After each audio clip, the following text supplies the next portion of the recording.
Good morning, everyone. This is Sarah with Harrisburg Project. Today we're going to go over some common errors that we have in iStar. I don't have a handout today, so I apologize. I had to postpone from last week till this week for this training. The flu hit my house. I have yet to get it, so crossing my fingers. But so I'm not going to have notes for this today because honestly, we just kind of threw it together. But I do want to be sure that I'm taking questions at the end. So I think that after looking through the errors that we're sending out right now on Monday, that covered in this session the majority, the bulk of the errors that we're seeing. That doesn't mean that we got all of them. So some of the ones that weren't as prevalent, I didn't include in today's session. So some of these may be plain and simple to you. You already know how to correct them. So some of them maybe not. We do have a couple new air checks this year that I'm going to talk about as well. So if you're experiencing those, hopefully that will help. But again, at the end of the session, I'm going to take questions. And if you have some errors that I didn't discuss, then we can talk about them then as well. So as far as questions go, if you're new to one of our sessions, you can ask questions in the questions pod throughout the training. I will look over here occasionally. That's what I'm doing to see if you have any questions as I'm going through the session. In addition, since I don't have the handout today, if you do have questions afterwards, just let us know, but this training is being recorded, so you will be able to go back and watch.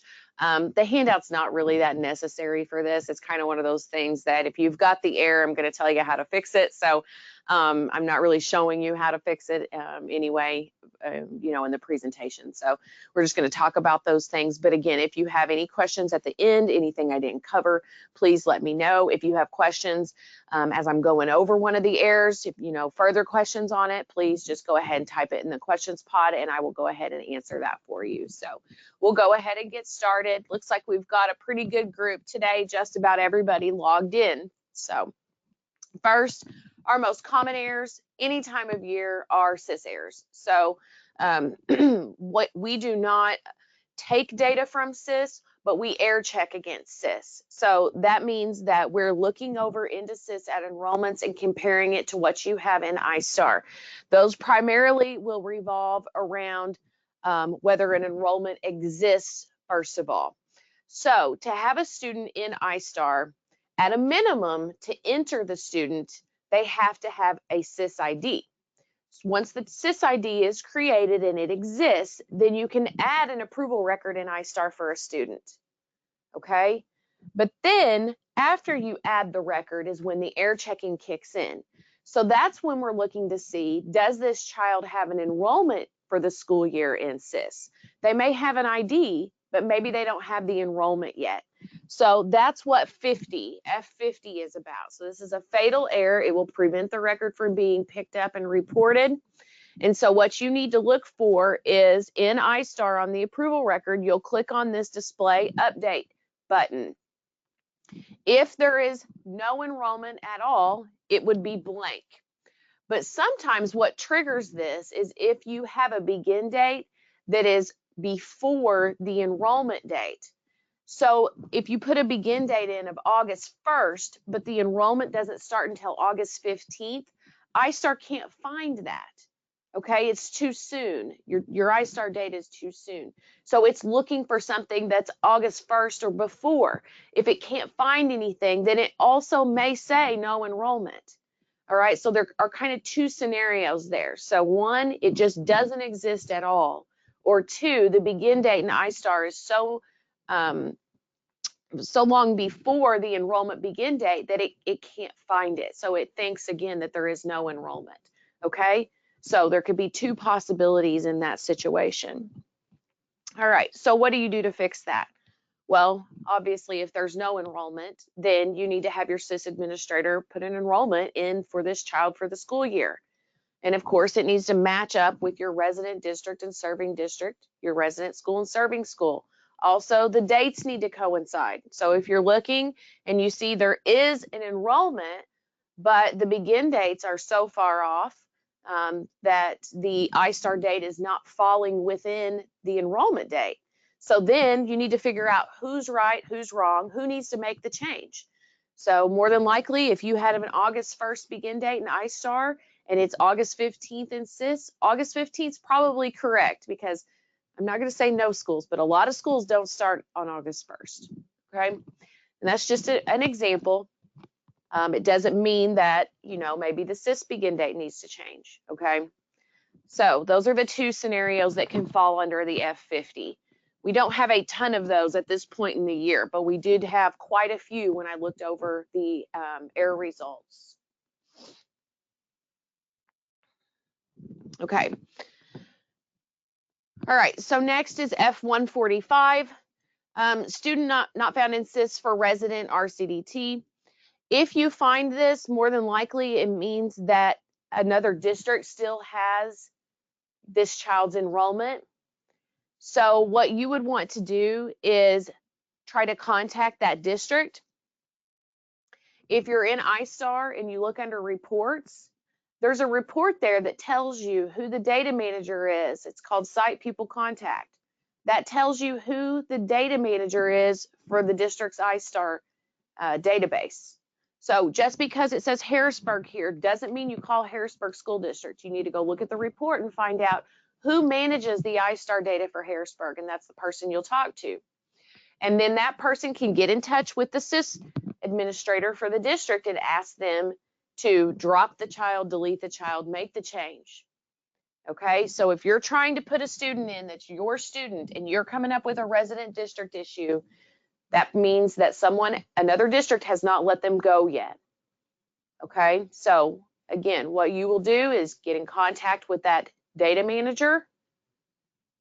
That report is under reports, it's Site Pupil Contact, and you're going to go through and look for that district, find out who can you email or call regarding the student, tell them the problem, and ask them to speak to the SIS admin for the district.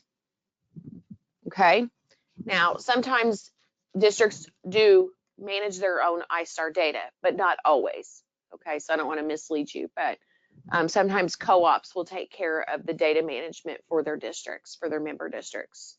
So you need to know, do I call a co-op person or do I call a district person to get this resolved? Okay, so that's 145. Again, this one is not as common. Where we're going to get into the more common issues is going to be with your serving. So your serving school and your service provider. So 146, student not found in SIS for serving RCDT. So what is the problem? Well, dates can be a problem, but typically what we see is that your serving district does not match the service provider. So the service provider and the serving district carry the same definition in both IWAS applications. So in SIS and in iStar, the service provider is the entity that is operating the program that the student is attending. So what we might see at times is that here you'll have, it's actually a co-op program. So the co-op, in this case, we're picking on LADSI. So in this case, LADSI should be not only the serving district, but also the service provider. And you can see that they have a school. So the school is not operating the program, LADSI is operating the program. So you need to make sure that those match. Okay, the only time that we will check down to a serving school level, even though these match here, the only time we would check down to that level is if it's for parochial kids. So we're not getting too particular, although we would like to see them all match, of course, that's ideal. But what we're really going to start looking for is resident district, resident school, and serving district to the service provider. Okay. So this is a very common error that we have. Now, another thing for right now that is new is on your private facility students. So on your Fund B and Fund F, we are now also checking down to the serving school level. So what does that mean? That means that when you select your private facility in iStar, it has an RCDT code that goes with it. So what's an RCDT code? I've said this multiple times. This is the code, RCDT, and the last 4 is for the S. So it's your region, your county number, your type number, your district number, or I'm sorry, your district number, your type number, and your school number. Those all mean something, okay? So it's a unique identifier for your district plus your schools that are attached to the district. So you can see for this Gross Middle School, it's a 1001 is the school number. Okay, so what we're doing with private facilities is they also have these types of numbers, and they go all the way down to a school number. That school number represents one program in a facility. So some of you are familiar with private facilities, and you know they may have multiple codes per physical location because those all represent a different rate, so a different dollar amount. So in an effort to have more accurate claims and a benefit to you guys, we're now checking all the way down to the school level. We want to make sure that you're reporting the proper school. So we're going to, bring that out and highlight that for you. And if SIS doesn't have the right school number, we're going to point that out. And through that, not only should it be accurate anyway, but through that, we hope that it will also allow people to kind of take a second glance at these facilities and make sure, do I have the right one? Am I going to, be able to claim the proper amount that I'm billed? Okay, so kind of multiple reasons we did that. We've just had a lot of issues, not a lot, but we've had a handful of issues at claims time where the facility that was claimed in iStar was not the correct one. So maybe it was right in SIS, but it wasn't correct in iStar. And then you go to make a claim, and if the rate you needed was $500 a day, but the one you reported was $300 a day, you're going to lose money. We want to prevent that from happening. So it was just a widespread problem. I wouldn't say that, but it's something that we could do where we did see a minor issue, and it was a major issue for those districts affected. So that is one of the new air checks that we have right now. So again, remember, we're always going to be looking at dates as well. This would cause an error, and something that is also a new air check right now. It was a warning previously, but because of December 1 being collected soon, it has been turned into an error. So if you have SIS enrollments that have end dates on them, you're going to start seeing an error in iStar for that. So if the district says this kid left, we're no longer going to let you leave them in iStar until another district picks them up. You're going to have to go ahead and follow suit with the end date on the record. So what we don't want to happen is for kids to get counted because we're in this, limbo area when they shouldn't for the December 1 child count. So that created about 700 errors in the whole state. So if you didn't see that, 700 errors in the whole state's not a lot. If you didn't see that, then don't worry about it. But if you have seen that warning before, just realize it's going to turn into an error. It's a pretty simple solution of doing your end date to follow SIS. But if you have questions about it, remember to always reach out to us. We're happy to help. So the private facility error has been in for quite some time. Probably, but that was before the new year. But the end date error came in, I believe it was last week or the week before. So I think it's been 2 weeks ago. So that may be something that you're just now seeing. So again, not a widespread issue with those though. All right, EE codes. So all of your students that were in pre-K last year and that were promoted to kindergarten will have to have their EE code updated. So if you haven't looked in iStar at all this year, and from looking at things, I don't think anybody falls in that boat. But if you haven't, or if you have, and if you log in and you have a slew of errors on your kindergartners, this is probably why. You're going to have these, I call them the little kid codes, but they're EE codes for early childhood kids. Those all need to be updated to a school age code. So your school age codes start with 1 and go to 16 and then 28. So those need to be updated to a school age code. All right, disability of N. We get a lot of questions on this still. So disability of N is unique as far as the disabilities go. If you have a student that has a developmental delay eligibility, then they can only have this until they're 10 years old.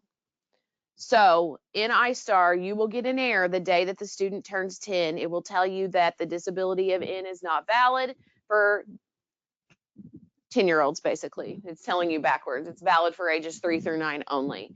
So what you have to do just for this disability, not for all of them, but for this one, you are forced to perform an end add. You cannot just edit the disability of N. So what you will do is the day you will do the end add on the existing record. The end date will have to be the day before the student's 10th birthday. The reason for exit will be a 20, showing that you're making a change. And then once you hit save, a new record will pop up. As soon as that new record comes up, you need to go ahead and edit the disability. If you leave the disability of N on the new record and save it, you're in the same boat, and you're just going to kind of be in this, overlapping process where you can't edit the record. So it has to be edited as soon as it's created before it's saved. Once you save it, it's going to be stuck again, and you'll have to delete the new record and start over. Okay, so disability of N is the only disability that behaves like that. We have some short snippets on how to do this, but essentially, it's just an end add that you need to perform on those. We also get questions about, if the meeting was late, how do we handle that? Well, if the meeting was late, then you're just going to have an error until the child has their meeting. When they have their meeting, you're still going to have an error on that previous record because you were late. So, it's just something that you're going to have to deal with, and it's just going to be a child that's going to have an error. And that can pose problems down the road, but there's not much we can do about it if it wasn't done before their 10th birthday. So you're going to follow the dates on the IEPs always. All right, overlaps. I kind of mentioned this earlier. If you have overlaps with other districts, then again, this report, the site pupil contact report, that's where you need to go. That will tell you who you need to contact. It'll give you a phone number and an email of the iStar data manager. And this means that someone else has an approval record that is active at the same time as yours. We cannot have that. And so what you would want to do is call and talk to that person or email them and ask them to supply an end date, to delete the student, whatever they need to do. Okay. Now, a lot of you will start emailing us, have already been emailing us about Chicago Public Schools. They will start resolving overlaps this month. So if you've been waiting, you're going to start to see progress on that. So Chicago operates a little bit differently than everyone else in the state when it comes to iStar. And they do uploads. So they have another system that they use. They do uploads into iStar. Then once they're done with the uploads, which they are now, then they will go into iStar and they will manually correct errors and correct overlaps. So they will be doing that. They have always gotten that done in plenty of time. It's just not like your typical districts where you can just call them and you have a person there that works in iStar every day. Okay, they go to iStar about this time of year to make corrections. So they will do that. If for some reason you have an issue and you can't get something resolved, you're always welcome to reach out to us. But they will start working at a certain point in time inside the iStar system. Okay, so again, they do a very good job once they start doing that of getting those resolved. All right, indicator 13. I have a question here about that. So indicator 13, if it says it's incomplete, that means that you have an error because the student has turned 14 and a half. So once they turn 14 and a half in iStar, you will see an error. It's based on their date of birth. We do not require this for parochial, homeschool, or Fund Code N and U kids, but all other Fund Codes will have to have an indicator 14 or indicator 13 record. So you're looking at the transition plan and their IEP, copying that over into the system. Okay. So we have a lot of indicator 13 errors right now, it seems to me. Okay, and it's 14 and a half, not 14. You can enter indicator 13 at any point in time. They do not have to be, okay, it's 14 and a half, guys, not 14. Okay, 14, 6 months. But you can enter that data anytime you need to. The form exists for all kids. It's only going to be an error once they turn 14 and a half. So for an error, it's where it's incomplete. It means you have not filled it out at all, or you've filled parts of it out, but you haven't completed it. At that point in time, we are not looking whether you have a yes or no. We're looking to make sure that it's completed. So the student will get counted on the child count as long as you have a yes or a no. But remember, if you have a no, you need to work on that because you're going to meet it again in compliance. Warnings do not count against you on your error report. So errors are fatal. They are in red and they will not allow the record to be reported. Warnings do not stop the record from being reported. So if you have warnings in green, that's okay. Focus on your red errors first. So fatal errors come first, warnings come later. If you cannot resolve a warning, if it says, there is a warning that says student is deaf, something along those lines. And so you're just gonna say, yes, they are. And I think that's just something where maybe a disability was over-reported and they just wanted to make sure that someone never accidentally selected that disability in the system. It's been there since I've been here. And so maybe it's not helpful. Maybe it's not necessary.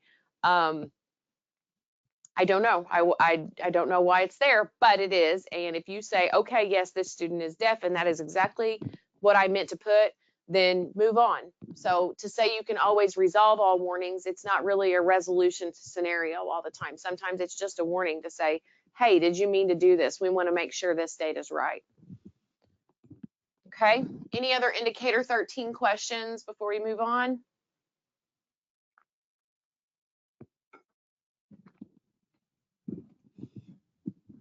All right, youth in care.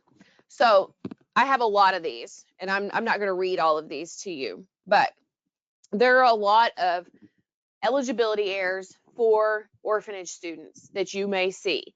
A lot of times I see 3 together. So what do you do with these? Well, first and foremost, if you look in your possible youth in care tab and you see students listed, the first thing you want to do is identify those that are regular ed. We don't want to worry about those. Okay, so if they're regular ed, they're not going to be reported in iStar. Next, you're going to look at your special ed kids if there are any. Excuse me. First, are they in iStar? So when you're looking at that grid over on the right-hand side, the very last column, it's a fund code column. If they're a special ed student and there is no fund code, that means they're not in iStar at all. So you need to add them into iStar with an approval record. Next, you can see students that are in iStar. So when you look at the fund code column, it may have an A or an X, and it could have an S at this point as well, since we have a new one. Those are the ones you want to look at and change to an E, as in Edward. Okay? Along the same lines, if you look in the column and you see a B as in boy, you want to change those to F as in Frank. So make those changes. Then look to see, do you have any of these eligibility errors? So again, there are several. Okay? But if you see any of these eligibility errors, your next step is to gather the SysIDs that have errors and email them to us at Harrisburg Project. So you send them to our support email and you ask us to check the eligibility on those students. So what we will then do is look to see, why is there an error in iStar? Is it because they're truly not eligible? Or is it because when we look at the DCFS file that tells us about eligibility, is their name spelled wrong? Is the date of birth different? Do they have 3 names in iStar and 4 names on DCFS? Those are the kinds of things we can look at. Then we may be able to say, okay, you sent us 5 kids. 4 of these kids are actually eligible. And so we're going to ask ISBE to override the iStar record so you can make the claim. And then maybe the other one's not eligible at all. Maybe they didn't show up on the DCFS file. Maybe maybe they've transitioned back into the home of the parent. Maybe they're not in an authorized placement that's allowable for reimbursement. So we check those things. We look at their living arrangement and their legal code to see, are they eligible for orphanage through 14703 and iStar. Okay, so it's quite the chore. And then the next thing that will come up is, what about on February 26th? Will we have our December file yet? We have the December file. Okay, so Cheryl's working on that now. If she's reaching out to you, that's why. We are looking at the kids for December 1, the whole month of December. We're looking at all of that, and we're making sure that we have all those cleaned up. So when we take data on February 26th regarding December 1, those should be resolved because we will have the December file. Okay, so what happens is our file that we get with all that living arrangement, legal code information on it, we get late. So we got December's file about a week and a half ago. Okay, so she's going through, she's making calls, sending emails, she's checking all that. So you should be in good shape as far as the December 1 child count goes with DCFS. As soon as you hear from her, make the corrections, etc. Okay, so youth and care is a doozy if you have these kids. It's a lot of work for you. It's a lot of work here at Harrisburg, and it's a lot of work for ISB. But as long as we have these separate files, and you know, that's our only way to figure out if these kids are orphans or not, and if they are eligible or not, is to have this human interaction. So I don't see it something that will ever change, honestly. So proof that AI can't do everything. Okay, so those are the ones that are prevalent in the files now for heirs. So if you have any questions, go ahead and type them in. Remember, email us, call us when you have questions in general, but heir questions now, we really want to focus on those heir emails that we're sending you on Mondays, because those are the heirs that are directly connected to the December 1 child count. So if you have a kid that starts today and they have an heir, we're not that concerned about that today. We're more concerned about the kids that were active December 1. Okay, so February 26th is our due date. You can't change the data after that. And we're looking at records that were active December 1 of 2024. Okay, so I'll give a few minutes here to see if anybody has any questions. But if you think of something later, remember to reach out to us.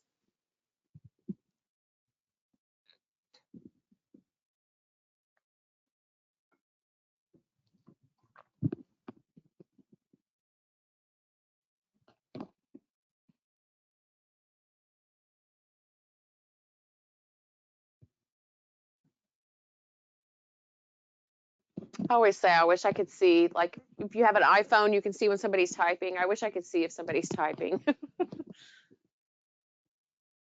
Oh, somebody was.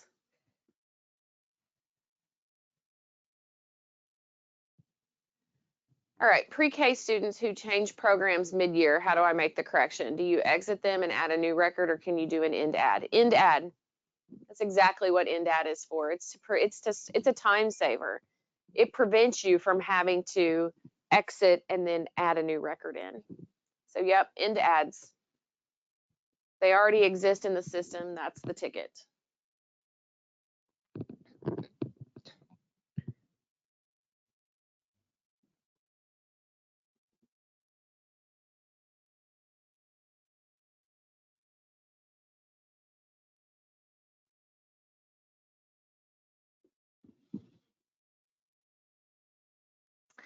Yeah, I have this question, and I really don't know the answer to it. I mean, it's a SIS question, but so the statement, I guess, is that our SIS person said that there are 2 students that have errors that can't be fixed. These students were marked as graduated with diploma last year, and they should have been retained. So we see this quite a bit where it's special ed students and they mark them as graduated with diploma, and they probably should have marked them as graduated with certificate, because they know that they are going to continue on maybe till they're 22, or maybe they were retained. Either way, I don't know that that is just an absolute that they can't enroll them back into SIS, because I just wonder that. I'm not saying that your SIS person is wrong, but I would inquire to be positive, because I have heard so many districts with this issue that I don't know if they have made an exception recently or not. And so again, I could be wrong as to whether there's something that can be done, but you may want to have them just double check with SIS that they can't do anything. And if they already have, then fine. But I just can't imagine, that this is still an issue, and maybe there's just nothing that can be done. But I know it affects graduation rates, and those are things you don't want to change. But at the same time, they weren't really graduates. So anyway, I would just double check to be sure.